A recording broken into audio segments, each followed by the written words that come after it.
Hello ಸ್ನೇಹಿತರೆ, welcome to my YouTube channel. ಎಲ್ರಿಗೂ ನಮಸ್ಕಾರ. ಸೊ ಇವತ್ತು ನಾನು ನಿಮಗೆ ಇನ್ನೊಂದು ಅಡುಗೆ ಮಾಡೋದಕ್ಕೆ ತಿಳಿಸ್ಕೊಡ್ಲಿಕ್ಕೆ ಬಂದಿದ್ದೀನಿ. ಅದು ಯಾವುದು ಅಂದರೆ ಬೀಟ್ರೋಟ್ ಸಾಗು ಮತ್ತು ಚಪಾತಿ. ಸೊ ಅದೆರಡು ಕಾಂಬಿನೇಷನ್ ತುಂಬಾ ಚೆನ್ನಾಗಿರುತ್ತೆ ಅಲ್ವಾ? ಓಕೆ, ಬನ್ನಿ.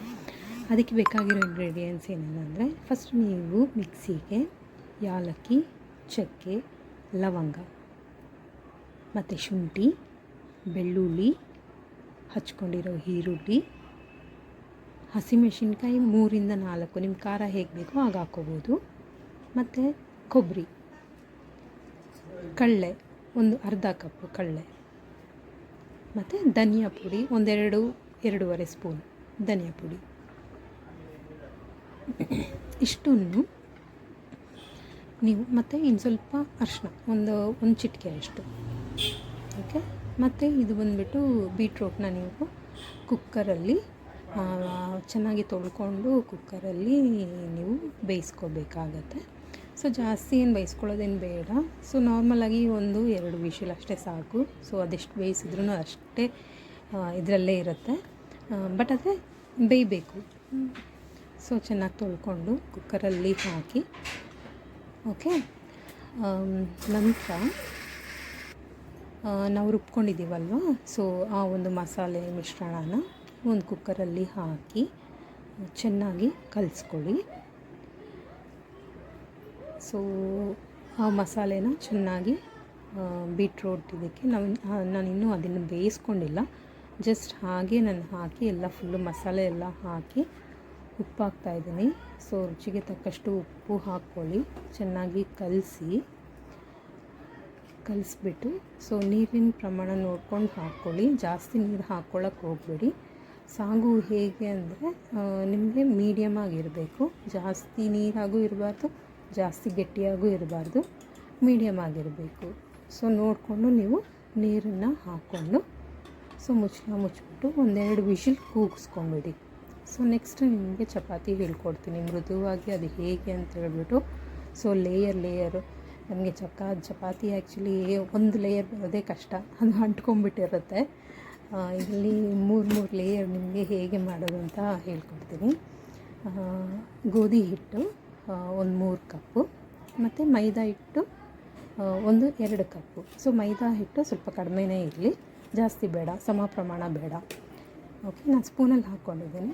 ಸೊ ರುಚಿಗೆ ತಕ್ಕಷ್ಟು ಉಪ್ಪು ಹಾಕ್ಕೊಳ್ಳಿ. ಸೊ ಎಷ್ಟು ಬೇಕೋ ಅಷ್ಟು ಉಪ್ಪು, ಮತ್ತು ಸಕ್ಕರೆ ಹಾಕ್ಕೊಳ್ಳಿ. ಸ್ವಲ್ಪ ಟೇಸ್ಟಿಯಾಗಿರುತ್ತೆ. ಸಕ್ಕರೆ ಒಂದು ಸ್ವಲ್ಪ ಹಾಕ್ಕೊಳ್ಳಿ. ಹಾಕ್ಕೊಂಡು ಸ್ವಲ್ಪ ಎಣ್ಣೆ ಹಾಕ್ಕೊಳ್ಳಿ, ಅದಕ್ಕೆ ಸಾಫ್ಟಾಗಿ ಬರುತ್ತೆ. ಎಣ್ಣೆ 1-1.5 ಸ್ಪೂನ್ ಇಲ್ಲ 2 ಸ್ಪೂನ್ ಹಾಕ್ಕೊಳ್ಳಿ. ಸೊ ಚೆನ್ನಾಗಿ ಸಾಫ್ಟಾಗಿ ಬರಲಿಕ್ಕೋಸ್ಕರ ಚೆನ್ನಾಗಿ ಅದನ್ನು ಕಲಿಸ್ಕೊಳ್ಳಿ ನೀಟಾಗಿ. ಸೊ ನೀರು ಹಾಕ್ಕೊಳ್ಳಿ, ಕಲಿಸ್ಕೊಳ್ತಾ ನೀರಿನ ಪ್ರಮಾಣ ನೋಡಿಕೊಂಡು ಹಾಕ್ಕೊಂಡು ಕಲಿಸ್ಕೊಳ್ಳಿ. ನಿಮ್ಗೆ ಗೊತ್ತಾಗುತ್ತೆ ಕಲಿಸುವಾಗ ತುಂಬ ತಿಕ್ಕಾಗಿ ಕೈಗೆ ಅಂದರೆ ಪೇಸ್ಟ್ ಥರ ಬೇಡ, ಆ ಥರ ಕಲಿಸ್ಕೊಳ್ಳೋದು ಬೇಡ, ನೀರು ಜಾಸ್ತಿ ಹಾಕ್ಕೊಂಡು. ರೆಡಿ ಇದೆ, ಸಾಫ್ಟಾಗಿ ನೋಡಿ ಕಲಿಸ್ಕೊಂಡಿದ್ದೀನಿ, ಮೆದುವಾಗಿದೆ.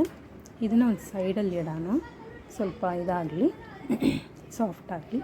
ಒಂದು 10 ನಿಮಿಷ 1/4 ಗಂಟೆ ಅದನ್ನು ಹಾಗೆ ಬಿಡಬೇಕು, ಅದು ಸಾಫ್ಟ್ ಆಗುತ್ತೆ. ಇವಾಗ ನಾನು ಕುಕ್ಕರಲ್ಲಿ ಇಟ್ಟಿದ್ನಲ್ವ, ಇದು ಬೀಟ್ರೋಟ್ ಸಾಗೋದು. ಸೊ ಬೆಂದಿದೆ, ನೋಡಿ ಹೇಗಾಗಿದೆ ಅಂತ. ಸಾಗು ಚೆನ್ನಾಗಿದೆ. ಓಕೆ, ಇದಕ್ಕೆ ಒಗ್ಗರಣೆ ಹಾಕ್ಕೊಳ್ಳೋಣ.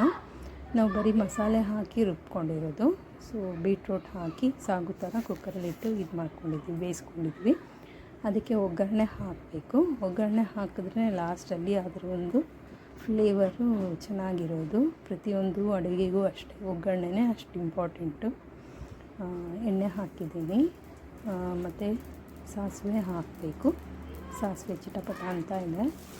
ಮತ್ತು ಈರುಳ್ಳಿ ಹಾಕ್ಕೊಳ್ಳಿ. ಸೊ ಯಾವಾಗಲೂ ಅಷ್ಟೇ ನೀವು ಕರಿಬೇವನ್ನ ಫಸ್ಟಲ್ಲೇ ಹಾಕಕ್ಕೆ ಹೋಗ್ಬೇಡಿ, ಲಾಸ್ಟಲ್ಲಿ ಹಾಕಿ. ಫಸ್ಟಲ್ಲೇ ಹಾಕಿಬಿಟ್ರೆ ಅದ್ರದ್ದು ಫ್ಲೇವರ್ ಕೂಡ ಹೋಗಿಬಿಡುತ್ತೆ.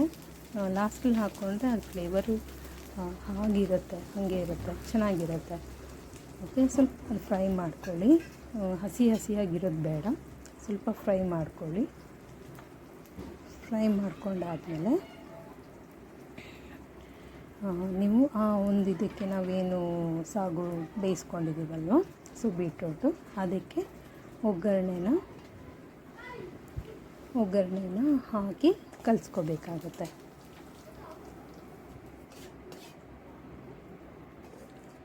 ಹಾಕಿ ಕಲಿಸ್ಕೊಳ್ಳಿ. ಸೊ ನೀಟಾಗಿ ನೋಡಿ ರೆಡಿ ಆಯಿತು, ಬೀಟ್ರೋಟ್ ಸಾಗು ರೆಡಿ ಆಯಿತು. ಇದು ಬೇಗನೂ ಆಗಿಬಿಡುತ್ತೆ. ನಾವು ಬೀಟ್ರೋಟ್ನ ಹಚ್ಕೊಂಡು ಹಿಂದಿನ ರಾತ್ರಿ ಇಟ್ಕೊಂಡ್ಬಿಟ್ರೆ ನಮಗೆ ಮಾರ್ನಿಂಗೇ ಆಗಲಿ ಆಫ್ಟರ್ನೂನ್ನೇ ಆಗಲಿ ಮಾಡ್ಕೊಳ್ಳೋದಕ್ಕೆ ಬೇಗ ಆಗೋಗುತ್ತೆ. ಇವಾಗ ಬನ್ನಿ, ಇವಾಗ ಚಪಾತಿ ಹೇಗೆ ಮಾಡೋದು ಅಂತ ತೋರಿಸ್ಕೊಡ್ತೀನಿ. ಕೆಲವ್ರಿಗಂತೂ ಚಪಾತಿ ತೀಡಲಿಕ್ಕೆ ಕಷ್ಟ ಆಗುತ್ತೆ, ಮತ್ತು ಅದು ಲೇಯರ್ ಬರಬೇಕಂದ್ರೆ ಹಾಗೆ ಹೊತ್ಬಿಡ್ತೀವಿ, ಒಂದು ಲೇಯರು ಬರಲ್ಲ. ಇಲ್ಲಿ ನೋಡಿ ಇವಾಗ ಹೇಳ್ಕೊಡ್ತೀನಿ. ಅಂದರೆ ನೀವು ಆ ಚಪಾತಿನ ಉಂಡೆ ಮಾಡ್ಕೊಳ್ತೀರಲ್ಲ, ಅದು ಉಂಡೆ ಮಾಡ್ಕೊಳ್ಳುವಾಗ ಸ್ವಲ್ಪ ಅದನ್ನು ಪ್ರೆಸ್ ಮಾಡ್ಕೋಬೇಕು. ಆಮೇಲೆ ಲಟ್ಟಣಿಗೆಯಲ್ಲಿ ತೀಡಬೇಕು. ಲಟ್ಟಣಿಯಲ್ಲಿ ತೀಡುವಾಗ ನೀವು ಗಟ್ಟಿಯಾಗಿ ಪ್ರೆಸ್ ಮಾಡಿಕೊಂಡು ತೀಡೋದೇನು ಬೇಡ, ಲೈಟಾಗಿ ತೀಡಬೇಕು. ಸೊ ತೀಡ್ದಂಗೆ ಇರಬಾರ್ದು, ಆ ಥರ ತೀಡಬೇಕು.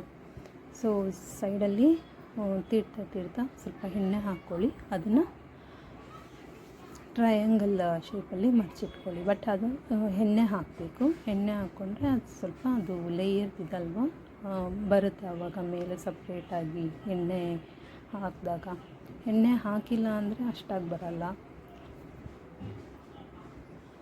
ಸೊ ಹೀಗೆ ನಾವು ತೀಡ್ಕೊಳ್ತಾ ಸೊ ಸೈಡಿಗೆ, ಈ ಕಡೆ ಸೈಡಿಗೆ ತೀಡ್ಕೊಂಡು ಹಾಗೆ ಬರಬೇಕು. ನೋಡಿ ಹೀಗೆ ಈ ಥರನೇ ತೀಡ್ತಾ ತುಂಬ ಜೋರಾಗಿ ಪ್ರೆಸ್ ಮಾಡಿ ತೀಡೋದು ಅವಶ್ಯಕತೆಯೇ ಇಲ್ಲ.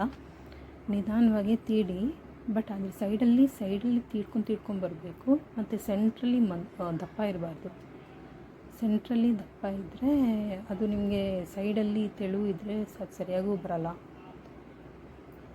ಲೈಟಾಗಿ ತೀಡಬೇಕು, ಸೈಡಲ್ಲಿ ತೀಡ್ಕೋಬೇಕು. ಹಾಗೆ ಸೈಡಲ್ಲಿ ಇಲ್ಲಾಂದರೆ ದಪ್ಪ ಇರುತ್ತಲ್ವ, ಚೆನ್ನಾಗಿರಲ್ಲ. ನೋಡಿ ಹೇಗೆ ಬಂದಿದೆ ಅಂತ. ಸ್ವಲ್ಪ ಬಿಸಿ ಆದಮೇಲೆ ತವ ಮೇಲೆ ಎಣ್ಣೆ ಹಾಕ್ಕೊಳ್ಳಿ. ಓಕೆನಾ? ಲಾಸ್ಟಲ್ಲಿ ಹಾಕ್ಕೊಳಕ್ಕೆ ಹೋಗ್ಬಿಡಿ. ಫಸ್ಟೇ ನೀವು ಚಪಾತಿ ಏನು ತವಾಗೆ ಹಾಕಿರ್ತೀರಲ್ಲ, ಹಾಗಾಗಲೇ ನೀವು ಎಣ್ಣೆನ ಸ್ಪ್ರೆಡ್ ಮಾಡಿ. ನೋಡಿ ಹೇಗೆ ಉಪ್ಕೊಳ್ತಾ ಇದೆ, ನೋಡ್ತಾ ಇದ್ದೀರಲ್ಲ. ಸೊ ಒಂದು ಸೈಡು ಎಣ್ಣೆ ಹಾಕಿದ್ದೀನಿ, ಮತ್ತೊಂದು ಕಡೆ ಹಾಕಬೇಕಲ್ವ. ಸೊ ಮತ್ತೊಂದು ಕಡೆನೂ ಹಾಕ್ಕೊಂಬಿಡೋಣ ಎಣ್ಣೆ. ಸೊ ಎಣ್ಣೆ ಬೇಕಂದರೆ ಹಾಕ್ಕೋಬೋದು, ಬೇಡ ಅಂದರೂ ಬಿಡ್ಬೋದು. ನೋಡಿ ಹೇಗೆ ಉಪ್ಕೊಂಡಿದೆ ಅಂತ. ಸೊ ಹೀಗೆ ನೀವು ಮಾಡ್ಕೋತಾ ಹೋಗಬೇಕು.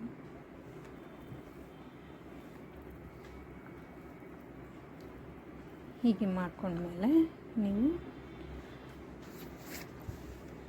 ಸೊ ನಿಮ್ಮ ಒಂದು ಇದನ್ನು ತೀಡ್ಕೋಬೇಕಾದ್ರೆ ಒಂದು ಸ್ವಲ್ಪ ನೋಡಿಕೊಂಡು ತೀಡ್ಕೊಳ್ಳಿ. ಸೊ ನಮಗೆ ಫಸ್ಟ್ ಬರೋದಿಲ್ಲ, ಮಾಡ್ತಾ ಬರುತ್ತೆ. ಫಸ್ಟಲ್ಲಿ ಯಾರಿಗೇ ಆಗಲಿ ಬರೋದಿಲ್ಲ, ಪ್ರಾಕ್ಟೀಸ್ ಮಾಡ್ಕೊಳ್ತಾ ಬರುತ್ತೆ. ಸೊ ಪ್ರಾಕ್ಟೀಸ್ ಮಾಡ್ಕೊಂಡಿಲ್ಲ ಅಂದರೆ ಬರಲ್ಲ. ಸೊ ಇದು ನೋಡಿ ಹೇಗೆ ಉಪ್ಕೊಂಡಿದೆ ಅಂತ. ಸೊ ಮತ್ತೊಂದು ಹಾಕಿದ್ದೀನಿ. ಸೊ ಹಾಗೆ ಒಂದು ಸೈಡ್ಗೆ ಎಣ್ಣೆ, ಮತ್ತೊಂದು ಕಡೆನೂ ಹಾಗೆ ಹಾಕ್ಕೊಳ್ಳಿ, ಸ್ಪ್ರೆಡ್ ಮಾಡ್ಕೊಳ್ಳಿ.